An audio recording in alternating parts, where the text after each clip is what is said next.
نور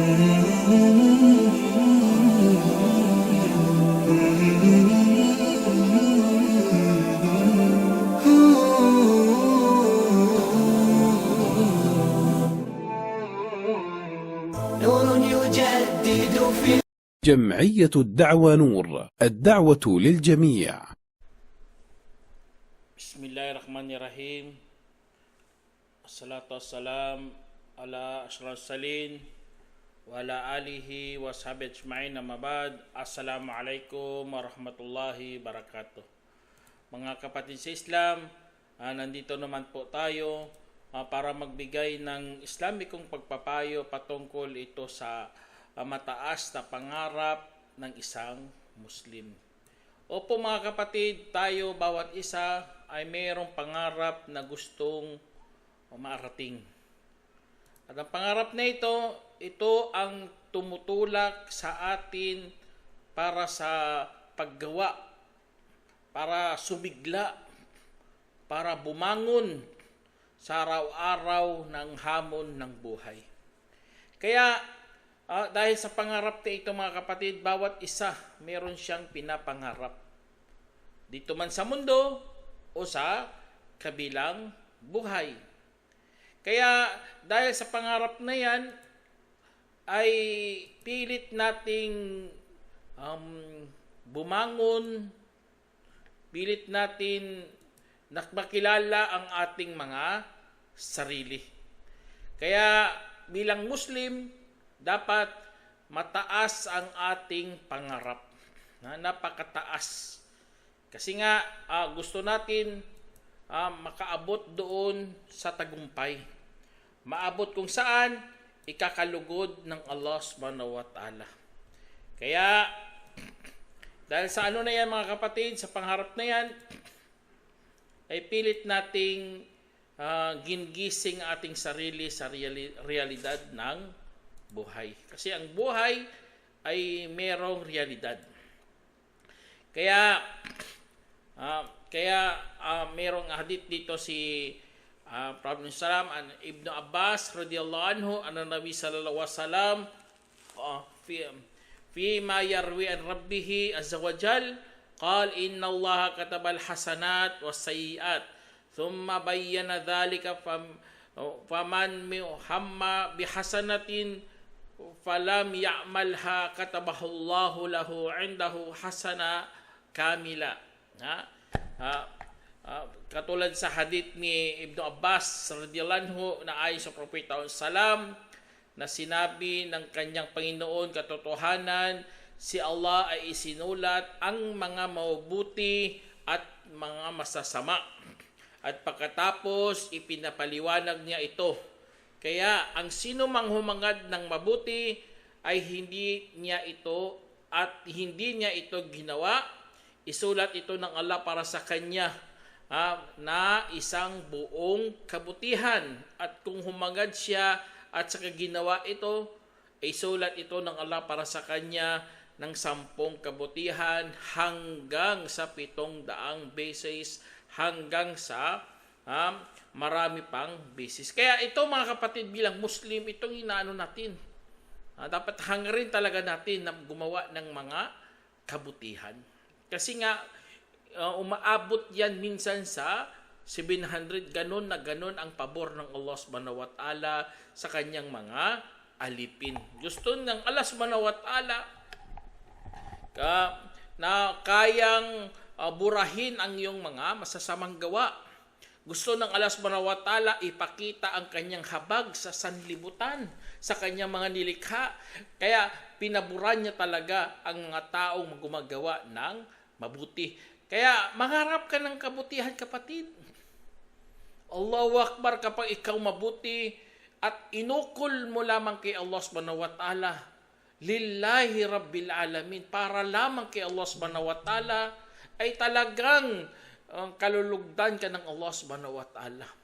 Malulugod sa iyong Allah at bibigyan ka pa ng katumbas. Ang katumbas na ito hindi buong kabutihan, bagkus hanggang 700 pa na equivalent niya mga kapatid. Ngunit kung ikaw gumagawa ng masama, Katulad dito sa ano na to, ang sino mang humangad ng masama at hindi niya ito ginawa, isulat ng Allah para sa kanya ng isang buong kabutihan. Tignan niyo, subhanallah. Kaya tumangad ka ng masama basta hindi mo lang nagawa kasi natakot ka sa Diyos, isusulat pa yan ng Allah na isang mabuti. Pero kung isa po sa ano dito, at kung hinangad niya ito at saka ginawa, isulat ito ng Allah para sa kanya ng isang kasalanan. Allahu Akbar. Kahit gumawa ka ng mga mararaming kasalanan, ang equivalent lang bawat pagkakasala mo ay isa lang ang isusulat. Hindi katulad ng kabutihan.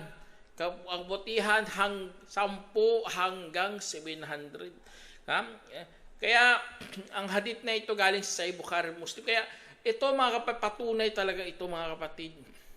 Ng Allah subhanahu wa ta'ala, gusto niya talaga na ng kabutihan para sa kanyang mga nilikha. Kasi ayaw niya mapahamak, ngunit ang tao lamang ang nagpapahamak sa kanyang sarili. Kaya ang ano na ito mga kapatid, pangarap natin sa buhay mga kapatid, ito, ang paggawa ng kabutihan para malugod lamang palang Allah. Kasi siya po ang tumatanggap ng mga kabutihan. Siya po ang Diyos na dapat palugurin. At pinapahanda ng Allah subhanahu wa ta'ala ang kanyang paraiso.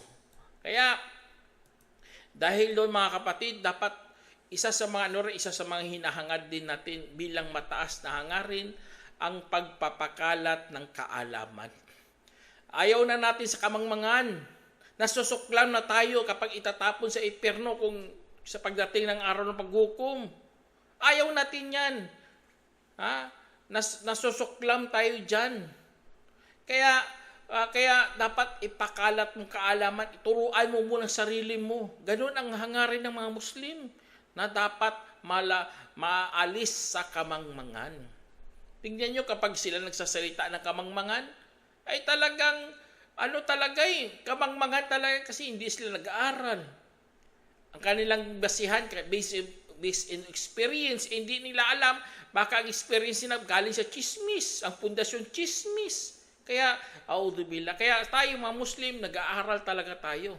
Quran at Hadith, yun ang kaalaman. Yun ang katotohanan. Yun ang papunta sa paraiso. Kaya, hangarin mo yung kapatid.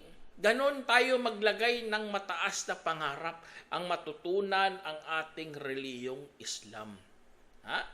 Kaya yun, isa sa kahit sample lang, maging engineer ka, walang problema maging engineer ka. Basta wag mo kalimutan na mag-aral din ng Islam.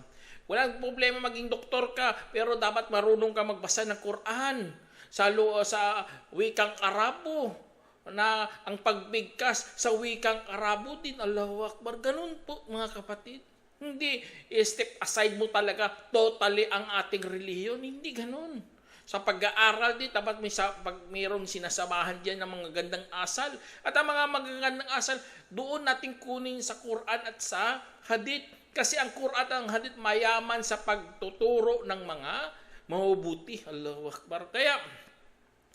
Kaya yun, isa sa mga pangarap natin mga kapatid. Ayaw natin na mapuno ang mundo ng kamangmangan. Kasi ang kamangmangan, dyan nagdudulot ang kasamaan at kalaswaan. Tingnan nyo, hindi na nila alam, masasama na palang kanilang mga ginagawa. Akala nila nagpapakita lang sila ng kagandahan. Akala nila maganda yan. Hindi maganda po yung kapatid.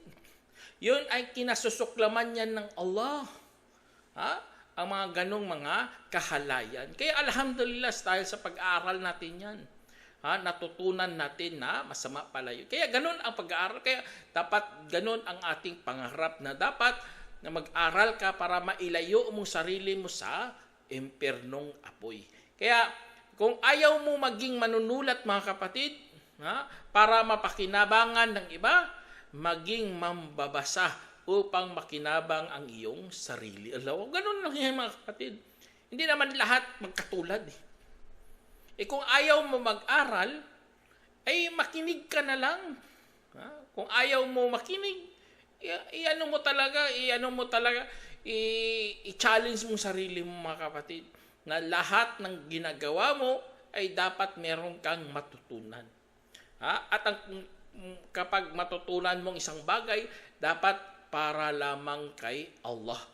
Kasi kung ibinigay mo para kay Allah lahat ng mga natutunan mo dito, alay talagang maitawag talaga yun na mabuting gawa.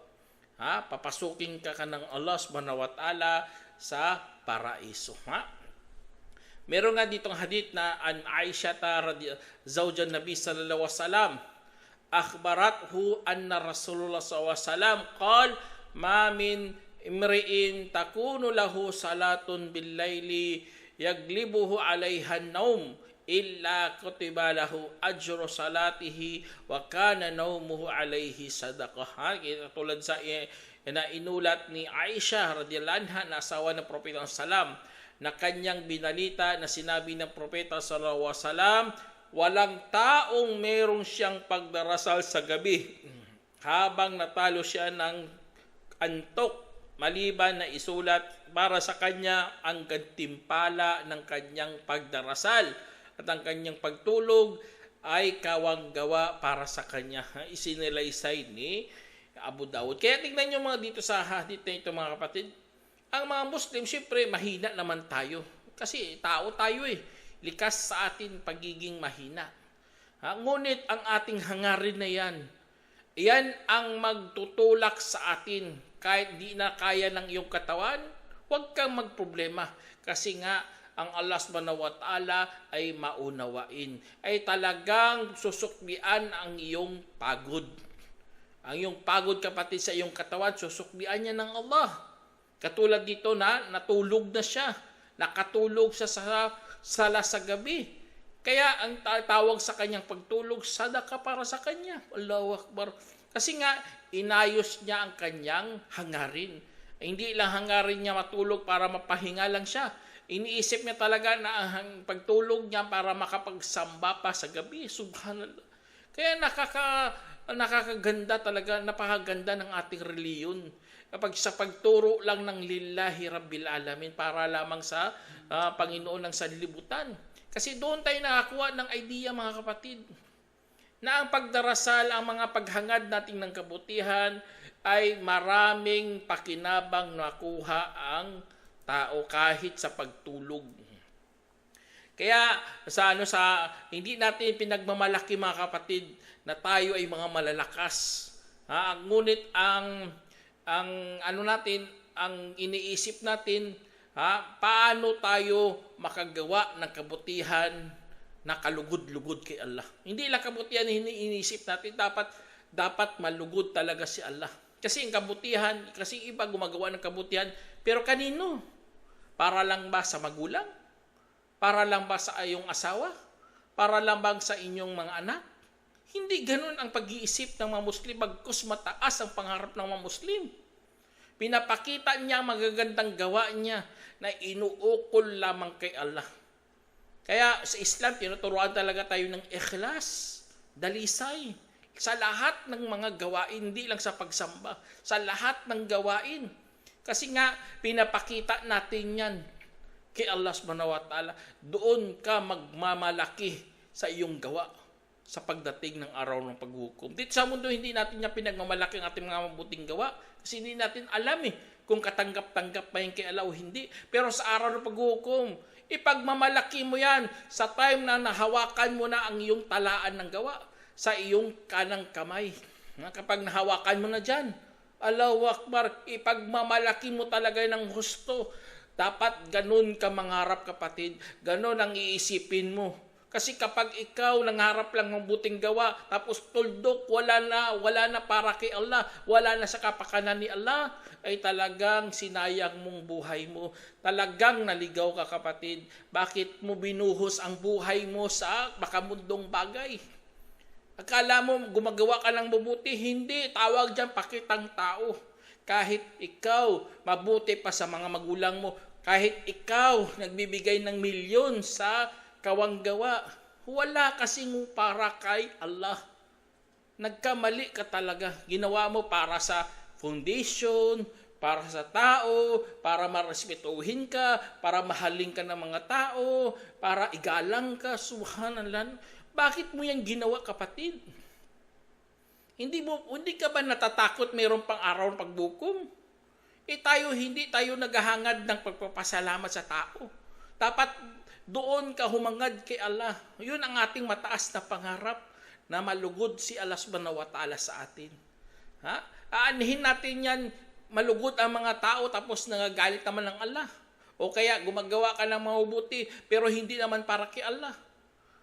Ang iyong pangarap dito sa mundo. Dapat mangarap ka hanggang sa kabilang buhay. Kasi nga, ikaw rin ang mapapakinabang ng iyong mga ginawa. Ikaw mismo yan ikaw mismo ang aani ng mga kabutihan na maidulot ng iyong mga mabuting gawa, kapatid. Kaya ganun ang ating pangarap. Ang pangarap na umaabot sa katotohanan, yun ang realidad ng buhay. Ang realidad ng buhay na dapat iukol mo talaga para kay Allah subhanahu wa ta'ala. Kaya meron nga dito sa hadith, mga kapatid, an Sahala ibn Abi Usama bin Sahlin ibn Hunayf haddathahu an abihi an jaddihi anna nabi sallallahu alaihi wasallam qala man sa'ala Allah ash-shahada bisidqin ballagallahu manazil ash-shuhada wa in mata ala firashihi. Sinabi dito na ayon kay Sahal bin Abu Umama bin Sahal bin Hunayf, na ayon sa kanyang ama, na inulat ng kanyang lolo, na sinabi ng Propeta sallam, sino mang humiling sa ala ng pagkamartir ng may katapatan, paabutin siya ng ala sa maposisyon ng mga martir kahit namatay siya sa kanyang higaan, isinalaysay ni Muslim. Kaya tingnan nyo, kahit intention mo lang dito, kahit kahit hangad mo lang, na ipagtanggol mo ang religion mo, kapatid, kahit sa higaan ka, tatanggapin pa rin ng Allah subhanahu wa ta'ala. Kaya ang kabutihan, mga kapatid, ay ang kaalaman at ang dapat malaman mo ang mabuti at ang masama. Alam mo ang mabuti at ang mabuti dadaling ka sa kabutihan at ang masama dadaling ka sa kasamaan. Dapat alam mo yan. Dapat yun ang iyong natutunan, mga kapatid. Kaya para dadalihin ka sa magandang kinabukasan. Kasi lahat tayo, mga kapatid, nagdaan tayo sa pagiging sanggol. Dumaan tayo sa pagiging binata. Dumaan tayo sa pagiging matanda. Kaya dapat bigyan mo talaga ng kahalagahan yan. Bigyan mo talaga ng tinatawag na inspirasyon ang mga ganitong mga edad para ikaw ay mabuhay na isang Muslim na merong mataas na pangarap. At wag mong pabayaan ang iyong sarili, mga kapatid, sa harap ng bawat pagsubok o kaya sa mga masasamang pagnanasa. Ibalik mo talagang sarili mo sa Allah subhanahu wa ta'ala. Wag mong sindihan ang mga pangyayari at saka masusunog ka lamang. Dapat ikaw ay bumangon ka na mayroong pangarap na sana tanggapin ka ng Allah subhanahu wa ta'ala. Kaya kasi nga kapag lumihis ka sa tamang landas, ay talagang mapapahamak ka. Katulad ng sinabi ng Allah, "Watlu alaihim naba'al ladhi atainahu ayatina fansalakha minha fatba'ahu syaitanu fakana minal gawin." Sinabi dito sa Quran, at basahin mo sa kanila ang balita na pinaloob namin ang mga palatandaan sa kanya. At saka siya'y humihiwalay rito, kaya sinundan siya ng Satanas at saka siya'y naging kabilang sa mga nalihis. Tingnan nyo, mga kapatid, ganun pala mangyayari sa tao. Kapag binigyan na siya ng Allah subhanahu wa ta'ala ng mga palatandaan, binigyan na siya ng kaalaman, tapos siya, hinihiwalay niyang sarili niya, ililihis siya talaga sa tamang landas. at susundan pa siya ng mga satanas. Kaya ingat talaga tayo. Alam naman natin sa satanas, may tao, may engkanto. Kung pabaya ka sa sarili mo, marami, alam naman, lalapitan ka talaga ng mga demonyo, mga diablo.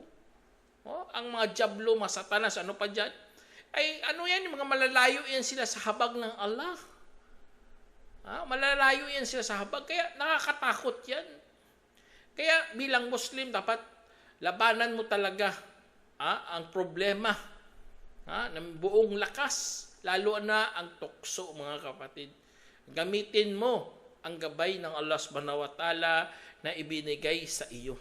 Kasi nga, dahil dyan, insyaallah, gagabayan ka ng Allah subhanahu wa ta'ala sa tamang landas. Kaya tayo, taong nag-iisip, taong merong kaalaman.